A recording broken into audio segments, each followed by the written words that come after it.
there's a certain kind of authenticity Yeah.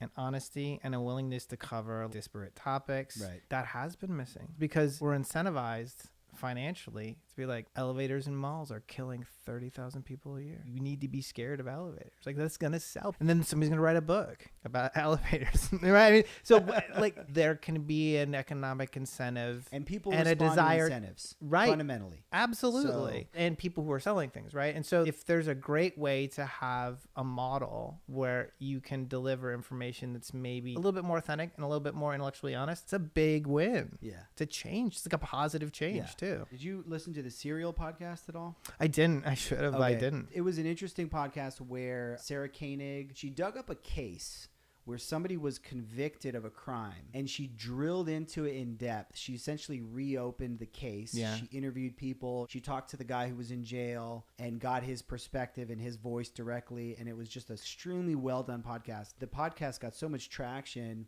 they actually reopened his case. At some point, I lost track of what happened. But I saw a tweet the other day. The tweet was basically, someone is going to make an absolute killing producing the next Serial podcast, doing 12 episodes, and then making the final 2 episodes paid. A little bit of a tweak on the idea of but I remember when I was listening and I was so hooked on that podcast, I love it. I would have paid for those last 2. It's a tiny bit episodes. Mercenary, but It's like, it's you know, a little mercenary. I think it makes sense. And I like giving away a lot of your content. Even though there is a bit of a mercenary element to it, you are giving away a lot. I mean, I think my favorite Radiohead album is In Rainbows, and they gave that away. I mean, it was free. I like the idea that as an artist, you can incentivize consumption of your work by giving some of it away. I think it's interesting. Right.